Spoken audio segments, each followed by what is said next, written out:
Okay, hi, Deborah King, Wednesday Facebook show. Great to be with you all, but not a happy topic today. It's once again the fourth time this year that I've had to take an hour and address another Me Too moment, another celebrity in the spotlight. This time, Bikram Yoga. I know you all know who he is, and I think it's well worth us taking the time to really take a hard look at it. So, you know, who is he? He came out of nowhere, and his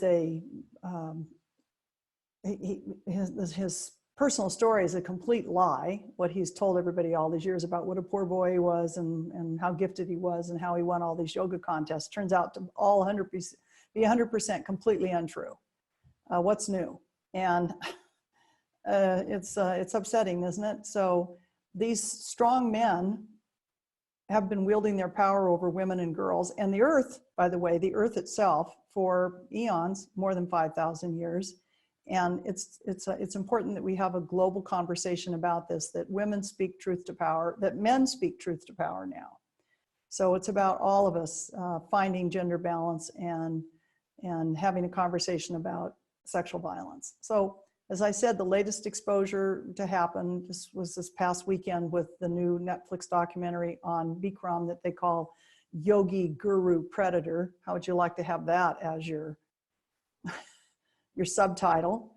And it documents the allegations of sexual misconduct, which are rife for him. They've been going on for eons, and the yoga culture itself is very paternalistic, as are many who follow in the guru footsteps. So I personally am not a fan of discipleship, guruship. I've never been involved in it myself, and I don't want my students to think of themselves in that way. I want you to always use your judgment. I help you develop your own sense of self and your own sense of what's right and wrong for you. I think it's incredibly important that this be the hallmark of my work, because I'm all about self-empowerment.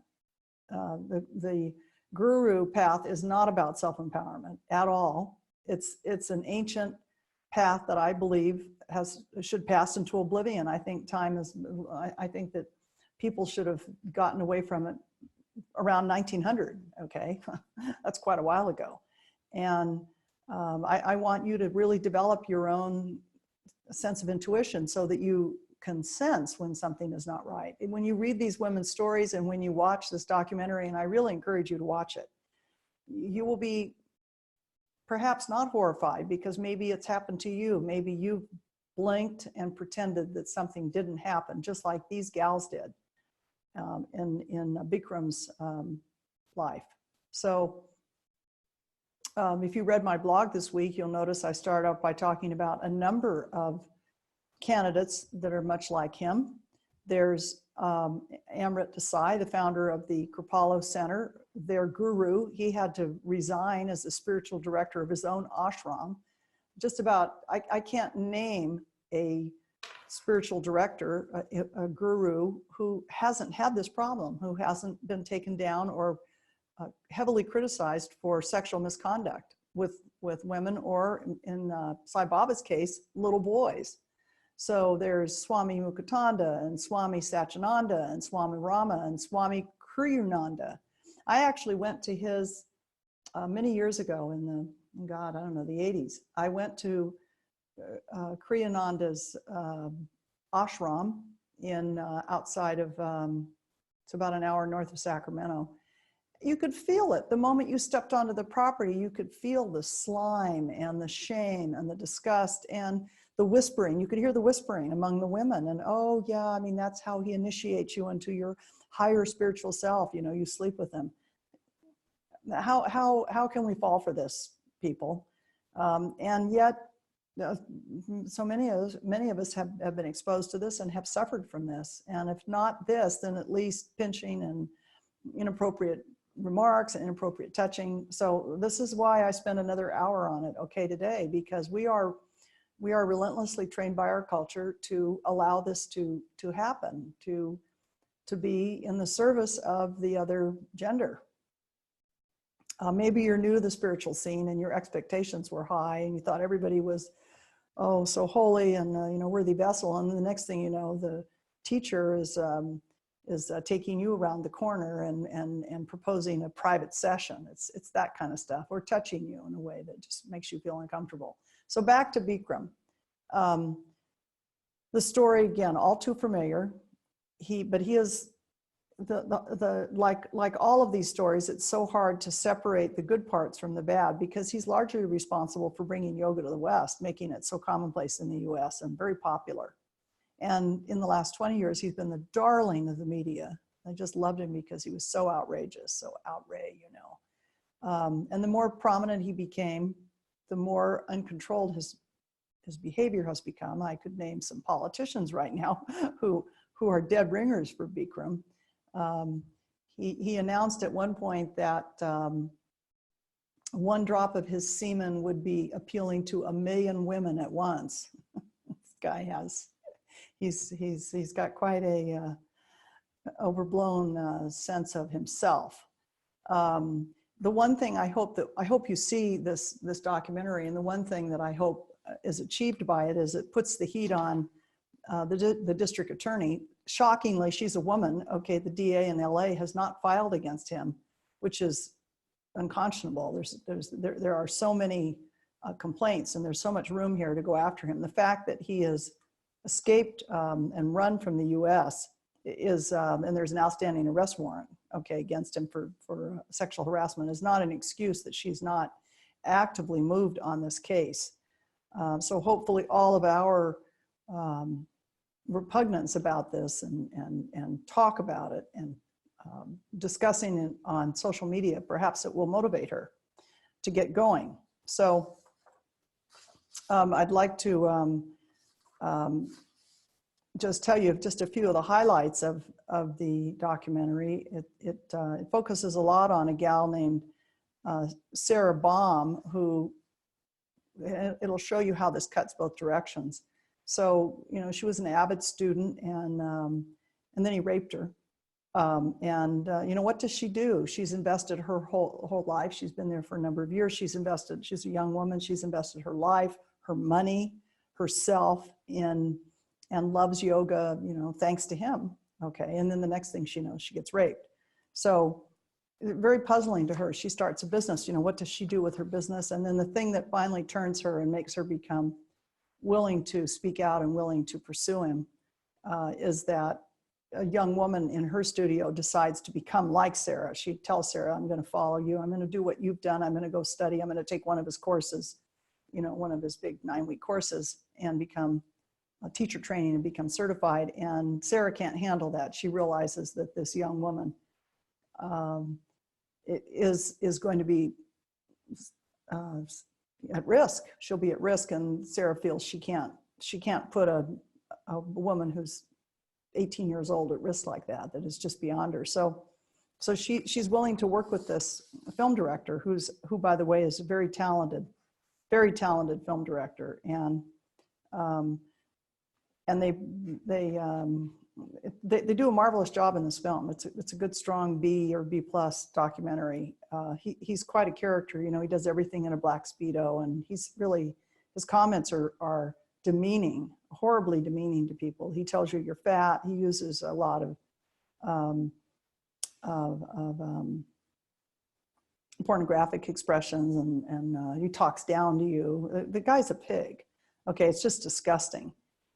He won't let you go to the bathroom. I mean, he's just on an incredible power trip. And we have to ask ourselves, what is it about us that leads us to endure this kind of abuse all the way across the board? Let's bring some of my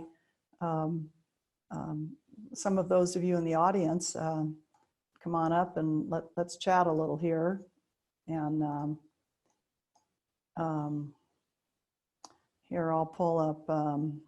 I see Suzanne Stabila has her hand in the air. I'll go get her.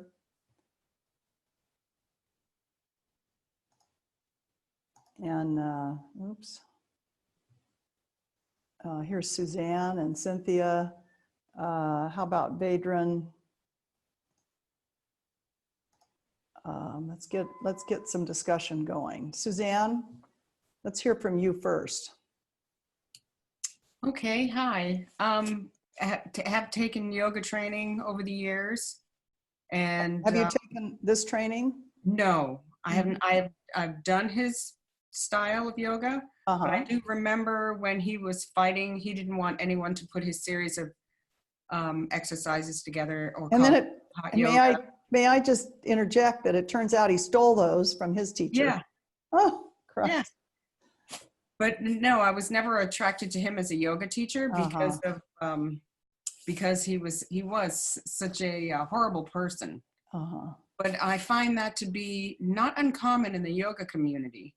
Maybe not to that extent. Exactly. No, that's true. I mean, you can name half a dozen male yoga teachers who've all been equally accused. The reason that I never walked in one of his studios is I know how unhealthy it is for 2/3 of the population to get that hot. I happen to be among that 2/3. So are you. You've got a lot of the fire element, and us fire people, we don't belong in an overheated room. So I was like, that's insanity. That's only okay for 1/3 of the population, people who are heavy kapha, maybe a kapha vata. Right. And he had no that's 1/3. He had no consideration of other people's health concerns. Or their personal safety. None. Exactly. None. Yeah, I can't imagine the allure, but I have seen it in other places. I've seen it in the TV world. I've seen it in the corporate world. So I've seen this. It's the same thing. It's the, the feeling that somehow if I put up with this, I will gain something of value. Exactly. Fame, fortune. There's a lot of fame and fortune going on in this brand for him. Yes. Yes. I think I mentioned that in my blog.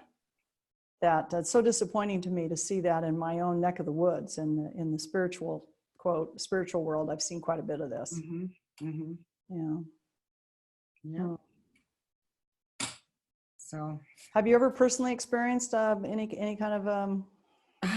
Only once at a spa. I took a yoga class, and the teacher was a young man, and he had on really tight tights and no pants. So when he would do positioning, he would, inappropriately put something on your back, if you know what I mean. And that was my only experience. And I sat right up, and my girlfriends, we looked at each other and said, let's get out of here. This guy was totally inappropriate. And we told the person who was running the spa, it was a fasting spa and all that, and we let her know how inappropriate it was. Yeah. So that has been my only experience, but no, I have not been approached by anyone in that sort of way, other than in a very kind way. But I'm very discerning, and I'm also have a strong will. So I can't imagine on that. Yeah, I can't imagine you being sucked in. No. No. You seem to have a sense of yourself. Yes. So, but I have seen that. And a lot of these women they're very young. They're very young. Yeah. It's sad. It's sad. And the more we talk about it and publicize it, the less this will happen. That's what'll happen. Right. And let's be frank, when you go through these yoga poses and these meditations, they do have a certain sense of opening in their chakras. So they wonder what that is. Right. It's confusing.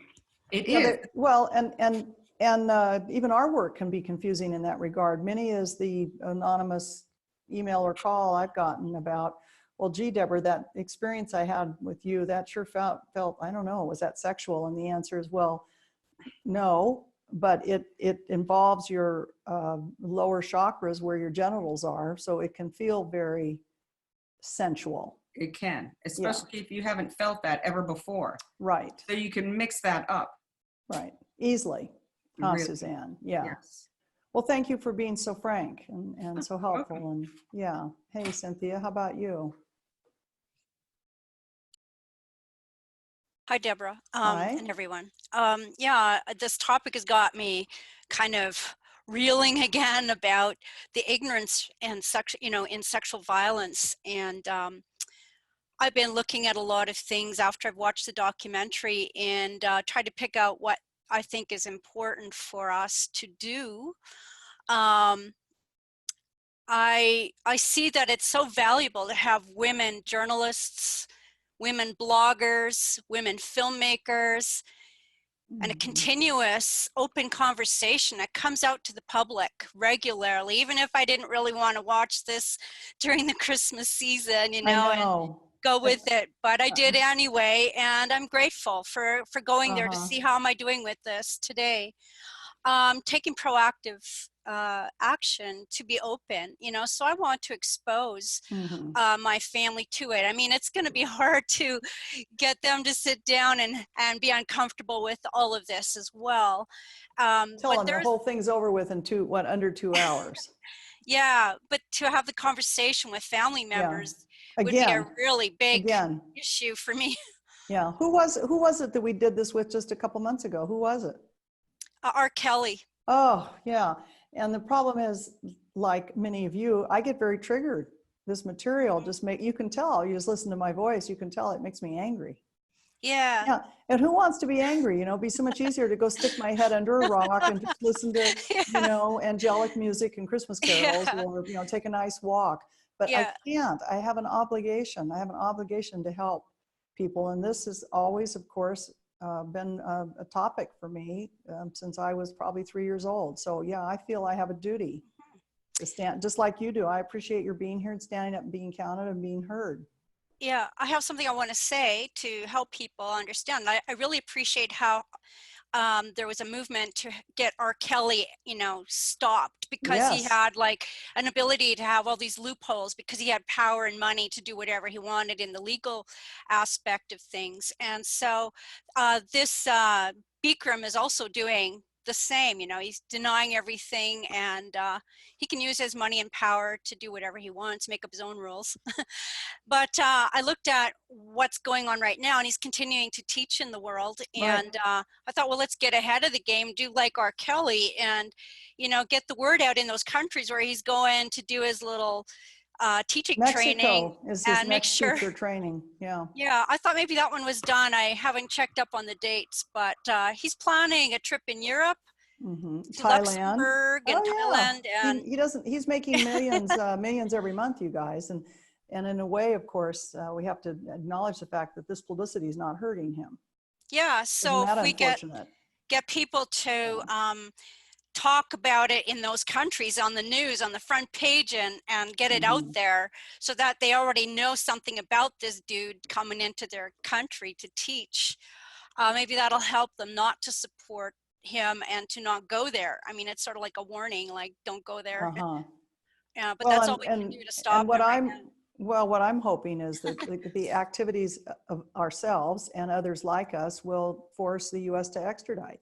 It's inexcusable. These countries, we have extradition privileges with all of these countries. It's inexcusable. We haven't brought him back here and put him on trial. It's totally Yeah. inexcusable. And Cynthia, you're 100% right when you say he's powerful. He has a lot of money and a lot of power, and that's why he hasn't been extradited. That's Yeah. absolutely why. Yeah. Yeah, because this is So one of the more disgusting cases, and it's been going on now for quite a few years. We just all learn of it because someone had the steadfastness to produce a documentary, which takes them several years to do. It's a ton of work. mhm. So my hat's off to these women. That she's a very outstanding. What's her name? The filmmaker. Eva, someone, I Yeah, can't remember she's her last very name. outstanding. Yeah. Uh-huh. I'm so in awe of these women, um, with their abilities, bringing their gifts and talents to the world to help other women by doing these things. And so we need more like that, and we need more women in politics as well to balance off the Uh-huh. power of male dominance. I also looked ahead at Bikram going to India. He has a plan to do a series of trainings in India, and I looked at India, and my first impression of how women are treated in India is not, it's not good. I mean, I'm really angry and upset about the way women are handled there. It's one of the most abusive countries in the world, with their Oh, violence towards women. it's a terrible quandary when you're there. I have spent a great deal of time there, and the work I teach is 90% from there. Andrea, I just brought you up here, just not to surprise you. I saw your hand in the air, but anyway, Cynthia, you know, it was a real puzzle for me how to behave there, because women are very much second-class citizens in India. Yeah. And It's a dangerous so, place. yeah, and so also there I am studying with a guru, but saying, oh, no, no, no, I won't be part of your guruship. And they're like, wait a second, what kind of double speak is that? So no, it was a real interesting experience and fine line to walk, but I'm sure I offended a heck of a lot of teachers in India. Yeah, and if I can just end with something, I found what seems to be a woman who's likely from India, but she's going to school in Boise, at Boise State University, and she's written an article which was published August 27th, 2018. And it said India has a sexual assault problem that only women can fix. And this is an article she wrote, and it's published in the Boise State University under the Conversation US, I guess that's what the publishing support system is. But anyways, I seen a photo of what appeared to be a lot of women from India on the front cover of this published article. So they're trying to get a way to speak out, you know, but sometimes they come to America or Canada even, and maybe it's the only place where they can begin to talk about what's going on at home, because they're not immediately going to be well, the first thing I noticed violated or whatever. Yeah, just thinking back to I'll digress for a minute here. Thinking back to the first time I went there was that I was studying meditation, and women were put in a separate hall, and I'm like, whoa, wait a minute. What's the cause of the separation? Why do I need to study meditation over there around the corner? And oh, it's to protect you, my dear. You know, you're so delicate, and you have your moon phase, and during the moon phase, you know, we don't want to see you. And I'm thinking, what is this out of the dark ages? Or it was, but you know, you guys have reaped all the benefit of what I brought back from India, but there was a lot of stuff I left on the table there, a lot of teachings that I found very unacceptable, very unacceptable. And it's hard because you're at the same time, you're revering some of the things this teacher's telling you. And that's, of course, what if you watched the documentary, the Bikram documentary, that's the puzzle for them, is how much they gained from the teachings. Their bodies changed. They felt better. The woman's scoliosis went away. And so they're like, how do I separate that from this creep? You know? Yeah. It's separating the art and the artist. Yeah. But it turns out with Bikram, of course, he just lied through his teeth. None of this is his. He stole it all, which is so much even more disturbing. Yeah. Yeah. So I'd like to post later on your Facebook Good. feed after the video. I did some research and found culteducation.com, which has 10 signs of a safe leader and 10 signs of an I'd love to see leader. that, Cynthia. So I'll post that for people to look at for reference. Good for you. Good for you. Quite the teacher on your rising teaching star. Good for you. Thank you. Vedran, speaking up for the other gender. Vedran. Wait a minute, you're not unmuted. I'm not hearing you. You're speechless. This is so shocking. I can't hear you though. Hold on, I can't hear you. Am I the only one that can't hear him? Okay. Oh, there you are. Okay. Okay. I'm across the pond. I'm definitely not be here to defend like all male side, but of course. Yeah. Somehow, as much as we have the battle of the male and female within ourselves. Within ourselves, we are creating a separation outside as well. So if it's one who is not in balance, most of the time it's because of other, it's pushing that way. Having said that, what I saw in the documentary, of course, what catch my eye, it's kind of situation that I get few experiences in my past. So female energies are really subtle. Males are direct and most of the time, like you all know, action. Well, I'm going to disagree with you on this, but go ahead. Yeah, of course. But what my point is that there are many. There was fight for the power between women to be in the first row, to be close to At the guy. At his teachings. Yes. Are you speaking from personal experience? No, I'm speaking about what I saw in the documentary. Oh, okay. I'm just All like right. coming Yes, to that was how visible. girls were fighting for first row somehow, to be close to the teacher. Okay, to be close to the energy and everything that.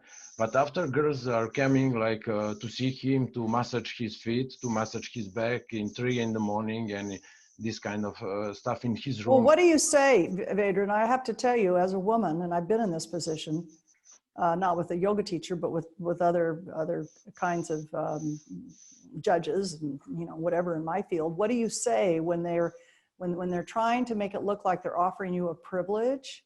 If you'll come to my room during the lunch hour, I can really help you with your thesis, your case, your whatever. Sure.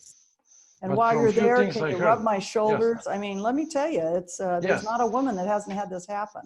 Sure, but few testimonials were one. It was even the girl was there with the family in the house, where in 3 in the morning watching movies with him, she got raped. The woman that got raped. But before that, they were like in the same room while she was messaging his feet, while and his wife was upstairs with the children. Yes. So what I want to say is, like, for me today, you can perceive on the screen of your consciousness thought. You can go to act on the thought, and you can see where you are pulled to take certain actions. Let me see if I understand. Hold on. Are you suggesting that these women took risks they shouldn't have taken? Yes. Oh, I disagree. Because they want to be close to the guy. No, let me tell you why. Mm-hmm. Women, from the moment they take their first breath, are at a disadvantage. And this is one of the few ways they have to try to level the playing field. Mm-hmm. Gals, would you agree with me? Sure, but from the moment, no, I want to tell you, it's different for men. It is completely different. It is. You do not have to level the playing field. You come out of the womb on a level playing field. You're never saying to yourself, unless you have some other significant handicap that rises to the level of being female. The only other one I can think of that rises to that level is perhaps gay. They're at a significant disadvantage too, where you're constantly trying to level the field so that you can be treated equally. So yeah, you're into rubbing feet or bringing hot lunches or whatever, cutting your skirt to a higher. Sure. Oh yeah. So at some point, it's what I'm saying, that this everyone involved had the problem inside of themselves first. If it's now, feeling the problems of being in the culture. I think the problems in the culture. Coming from the culture, definitely. The problem's not inside this vulnerable young woman. It's not. She's just trying to level the field. Huh. Mm-hmm. Like you said. Yeah. For me, it's girls are coming around and like going at some point they know that it's dangerous. They are heard that he's doing stuff that it's not in alignment. I don't know if they heard that. I think it was kept quiet. I think until there was said. Until recently. So one girl said like I heard immediately that I need to separate teacher from the personality. She went and complained. She went to a student teacher. We have student teachers here. Imagine if you went to your student teacher and said, hey, the teacher just hit on me. What do I do? The main teacher.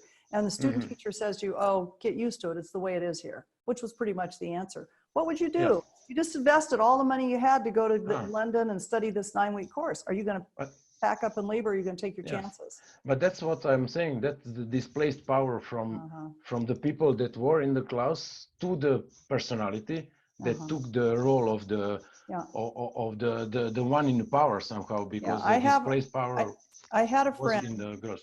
I had a friend who transitioned from man to woman. And she told me that she had no idea what it was like until she said, what a shock that was. The first day I went out, and she said, 3 years later, I still cannot adjust to what a disadvantage it is that I'm a woman, what a significant, everything is harder, everything. is less achievable. Let's hear At the from point Linda. in culture, definitely, yes. Yeah, thank you, Vedran. Let's hear from Linda Richards. I don't know if you'll want to hear from me. I probably would. I agree. I think every man should put a dress on and go out there and see what it's like.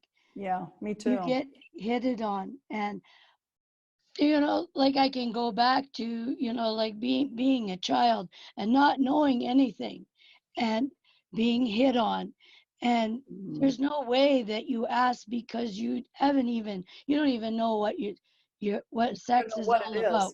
You have no idea what it is. Yeah. So you're innocent. You're totally innocent. And that just goes on right through life.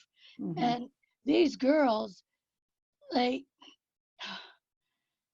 I don't know what we're gonna have to do in order to protect girls, and protect men, because it's the same. There are predators that choose to pick on men as well. Yeah. But it's much every less time common. this brings this to the front, I say, what can I do? But And I here don't. you are, Linda, doing it.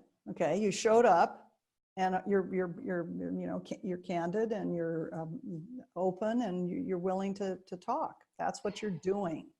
And it hasn't been that long since I've been able to stay in my body when I know that there's a predator in the room. It's like somebody walks towards you, and you just know, you sense in your body that something's going to happen, and you have to be able to know what the situation is and get out of that situation. But there is all the things that play in that too. Like, what do I need? Do I need something from this person? Well, maybe I do. So I'm going to go maybe halfway, and then you open the door a little tiny bit, and all of a sudden you've lost everything, and you're in the midst of what these girls experienced. Yeah, great, Linda. Thanks for I don't know. contributing. Yeah, how about Andrea? Hi, Andrea. Tell me what city you're in. Outside of Sacramento. Okay. What are your thoughts on this, or experiences, or both? Both. Just listening to Linda, having my own experience of all the ritual abuse growing up, and I'm so glad they did this, the R. Kelly one, but to expose even the spiritual community, and how, we already know Catholic priests, and I'm going to call them out because they're all over the place, that they're one of the biggest, offenders, predators. And yet it's the spiritual community. It's still been kind of hidden. And I'm with you. I put that in quotes now, because it's everywhere. And it's time for us women to speak up. And what Linda was saying, you walk into a room, and I as a kid, you're just groomed. And so you play that victim kind of mentality as a kid, because it worked. It worked for them, yeah. and I become the obedient child. And so, and who wants to make waves? Right. The whole thing is so uncomfortable, and it's not going to work out for you when you make waves. It's not. Right. It's not. And then am I going to receive the physical abuse, right? Coming, if I tell on someone or I say something, right? So I never said anything. Nobody even knew until. This is great. I really appreciate your contribution. I wrote my first book, Truth Heals, which is almost exclusively focused on sexual abuse. Yes. I actually wrote it in my 30s. I didn't publish it till later, but it did a great deal to help me expiate this whole series of experiences.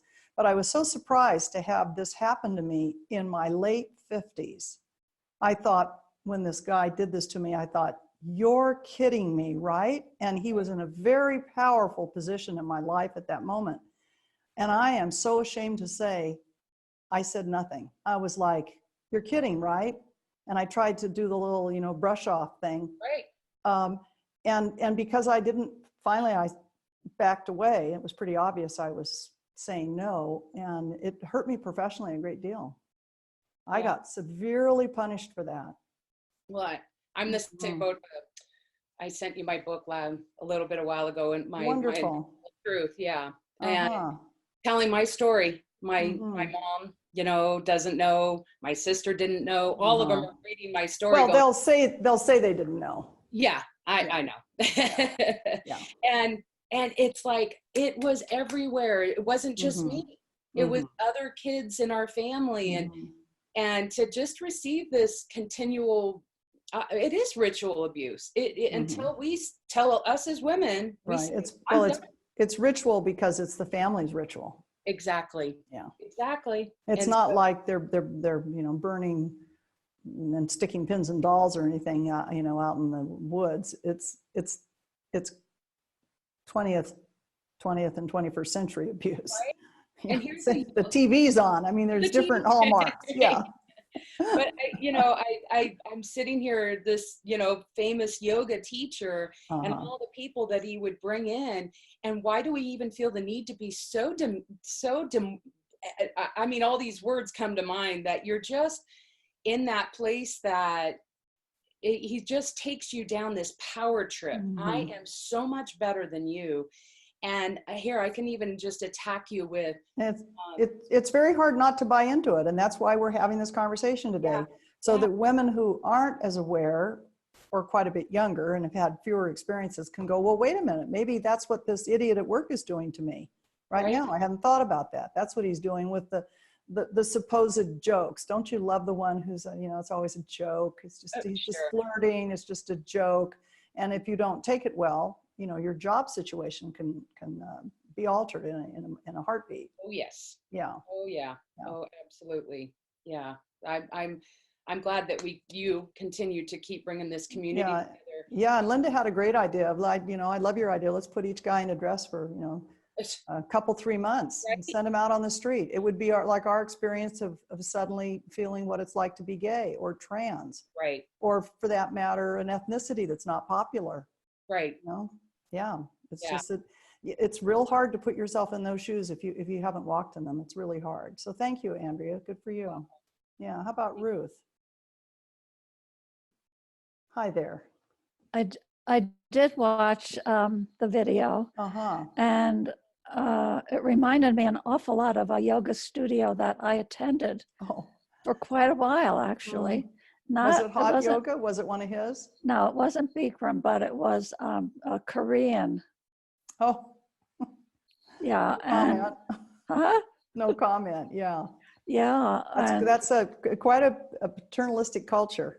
I know that if there are any Korean attendees, they won't disagree with me here on the show. It's extremely male dominated. Well, I learned that, and I went there because I had a back problem. I wanted to do yoga. It was close to my house and close enough. But it was really, really interesting because he did a lot of the same things. I mean, he would laugh at you if you didn't get a pose right. Make fun of you. Yeah, the demeaning approach. Yeah. And that's popular at work too. Especially I've had zero experience in yoga studios, but plenty of experience in the corporate world. Did not like women. I mean, but I watched. It was cult-like to me because there were the whole guru world is very cult-like. The moment I see that the word guru is used or there's any of that guru kind of stuff, I run like a deer. Right. And it's just not safe. It is not. It's very cult-like. It's cult. It is. It's you must believe what the guru teaches. I don't want people who study with me to ever think that. I want them to form their own opinions. You know, you've got to really think for yourself, and you constantly be developing your intuition so that it can protect you. So it can protect you. Yeah, thank you, Ruth. What you said with Suzanne, though, the women that really came under his power, under his spell, they did not have a strong sense of themselves. And they probably didn't at home either, Right. as children with their the male figures in their house. Right. Yeah, it's a pattern. We bring what we learn at home and we bring it right on into the next part of our life. Thank you, Ruth. Who's next here? Kathy Gabrielson. Hi, Kathy. Deborah. Hi, Deborah. Such a great conversation. And what I think I love the best, besides the dress, is that, you know, when we're saying, what can we do? We're actually doing it, this opportunity, you know, just talking, and we're right up front. We're here. And so what do? We share, we keep talking, we don't stop talking, because this is the time that's happening right now in this world and wherever we are, that we actually have an opportunity to speak without getting raped, mutilated, burned at the stake. You know, we have an opportunity to keep speaking. I really thought the most powerful part of the program was the woman that had a child that said, I won't let this happen again. And I think, you know, I've had situations where I was taken advantage of, and I think I would have just been like I was just like all those other women. It wasn't that there was something that was wrong with me. It was something that was wrong with them for taking advantage of who I was in that moment. And I wouldn't have, now I won't allow anything to happen to my children and the future. So I've changed because of where I am. That's where my shame made me change my behavior, was not reacting in a way I wished I had when this happened to me in my 50s, because then I thought, what about all the young women that come in contact with this creep? They will be even less safe. Less safe. Yeah. You think about them, how vulnerable and how knowledgeable they are. Yeah. Well, thank you, Kathy. Very helpful. Sure, thank you. Mary, I'm going right down the line here. I see Mary. Hi, Deborah. Bowers. Hi, everybody. I couldn't help but think about the element of touch in an exercise like yoga to add even more confusion to these young women, because then it immediately went into massage in kind of an easy way. And then you're, like Linda had mentioned, then you're caught in this situation, you're massaging someone's feet, which seemed appropriate, might even seem appropriate in public. And all of a sudden you're like, what the heck, where am I? And it just seemed like another confusing element for a lot of those younger women. That's such a good point. It really is. And again, I'm really glad that this is happening too, because I know it's clearing a lot for myself, for other people. It's just really and now is the time. So great. Thanks, Mary. Nancy Neff. Yeah, hi, Deborah, and thanks again for bringing this up. I'm thinking of the point that several people made about not wanting this to happen to somebody else, to a younger woman or a younger sister. I mean, think of the people who have reported family abuse because I don't want him to get my younger sister too. I mean, I'm thinking about the holidays coming up and that creepy uncle or grandfather, and you know, there are people and families that aren't always loving and tender and well-intentioned. So that's, but yeah, the one of the big points about this whole topic that keeps coming up to me is, I think Ruth touched on it and a couple other people did too, is the awareness of self. And when you were talking with Vedra and Deborah, I was a little uncomfortable because I felt like, and I know this may not be what you intended, but I felt like you were making the women automatically the victim, just because, I mean, I realize you have less power in the society and you're seen as second class and all of that. I grew up with that. I was in corporate America for years. So I get it. But I want to encourage little girls and little boys too to own their own power. And if somebody, well, that would be appropriate if you were talking to a little boy or a little girl, which I wasn't. But I'm thinking about my own, you know, growing up, and for some reason, there have been many men that tried to like grab me or touch me inappropriately or whatever, and I pushed them away. I yelled at them. I mean, I had to like physically fight off a mailman once. I mean, it's like a mailman. Yeah, I mean, my mother had sorry for laughing.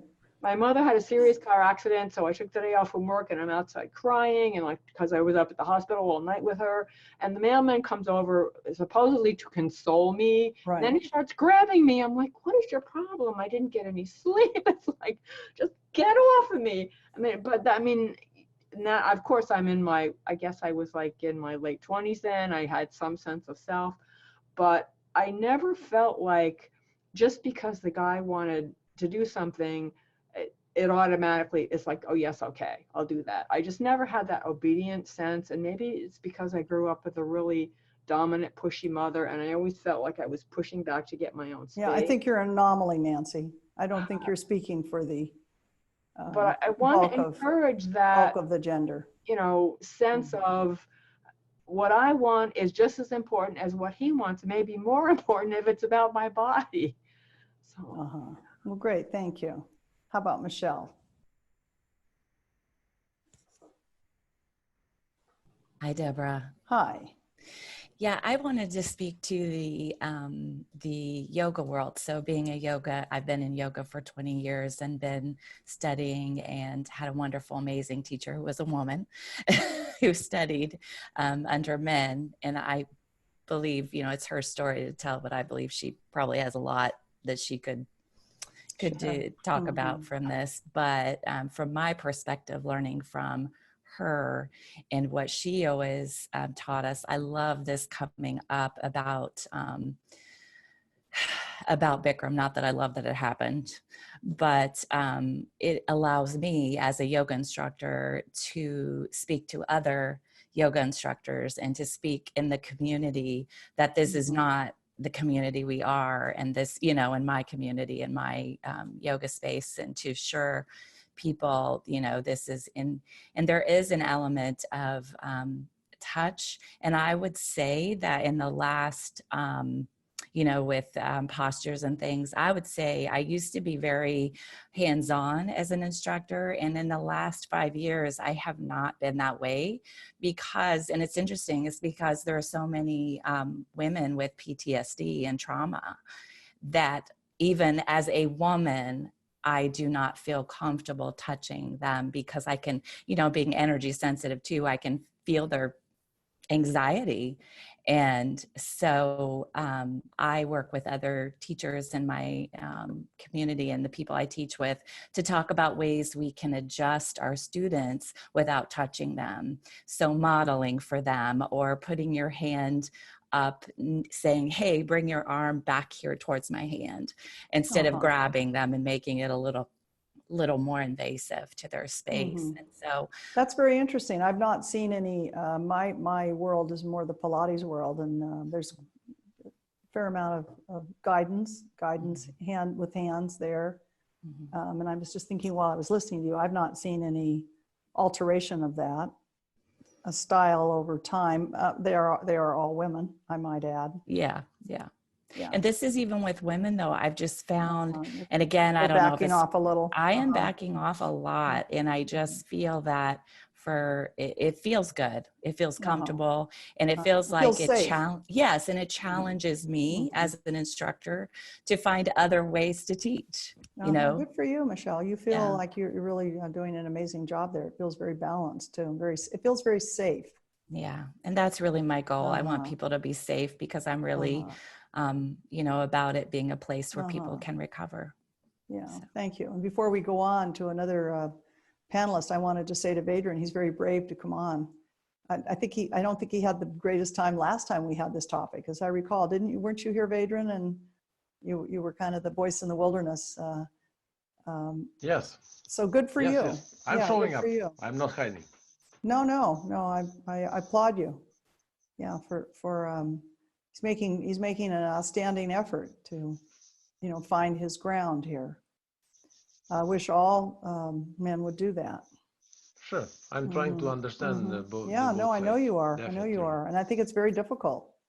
Yes, because it's all about forgiveness for all those that are somehow that went astray. So that's why we are here finally, not to condemn them, from my point of view, of course. Right.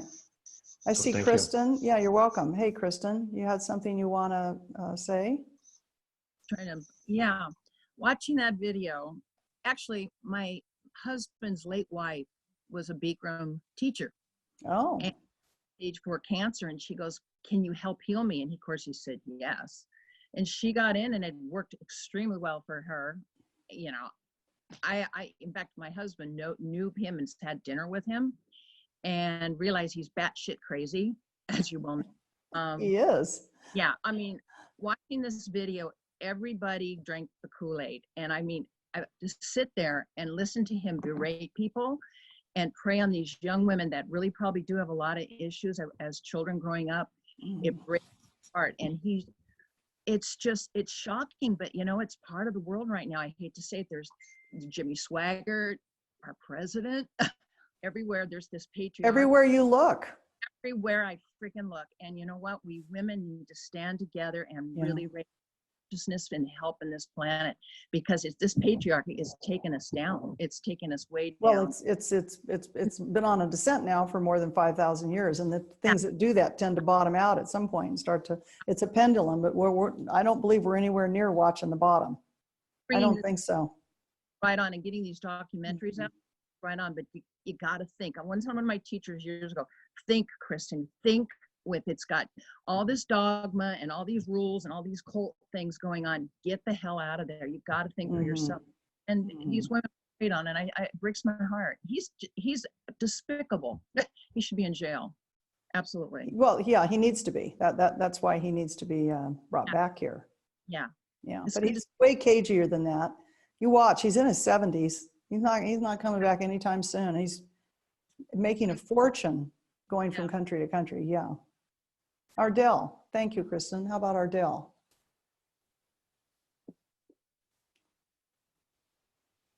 Hi. Hi.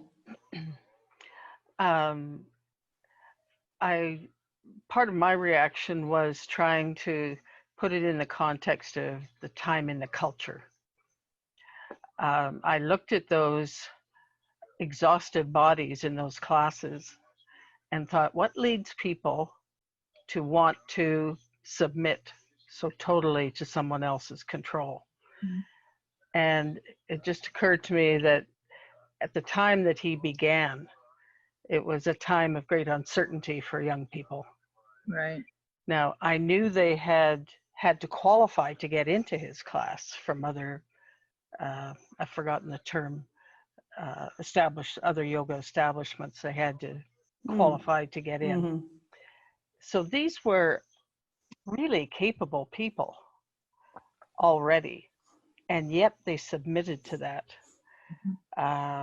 It's a really interesting point you're raising, because it's not just in yoga that this happens.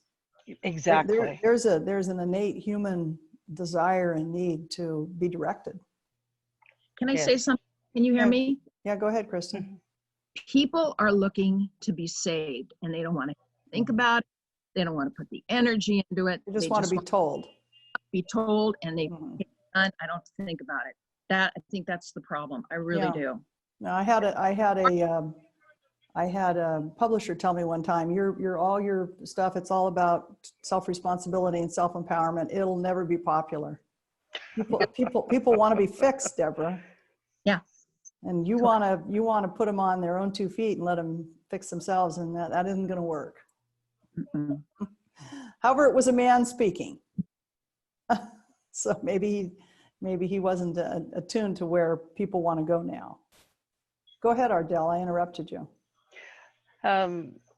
As I watched such a slow evolution of someone finally taking a stand, and the price that she paid to do that. You're talking about his lawyer, or the poor woman who finally accused him of rape? The women who finally, the one, and then gradually as others kind of joined. I thought, all of those who never did, who went through the abuse and just swallowed it. Right. That creates a heritage for their families. So because it stays in your family tree. It absolutely does. Yeah. Yes. And I hesitate to say this, but the fact that he chose women, as far as we know, was one thing.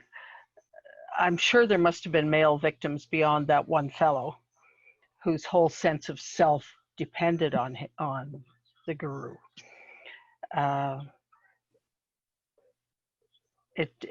Had the abuse been more general, I would have just shuddered and hoped something would have happened so much earlier. I don't think he went after men either in a power stance or sexual stance or any stance. You look at him, he's a very unimpressive person. I know. So that's why he chooses young women, because they're much more vulnerable and he can manipulate them. Yes, his magnetism was definitely in his voice and in the environment he created. Yeah. But much to learn from this, huh? Much to learn. Yeah. Well, thank you all so much for joining me today to talk about this. And, you know, I'd love it if you came by my Facebook page and just dropped a 1-sentence note on it, because people will notice. Come to my public page to do that. And then we'll try to get it published. So, you know, just take a second and just throw in 1 sentence about your own experience or about the documentary. All right. So let's thank everybody who participated and all of our panelists. And I promise our next show will be light and airy and full of angels. All right, everybody. Take care. Bye-bye.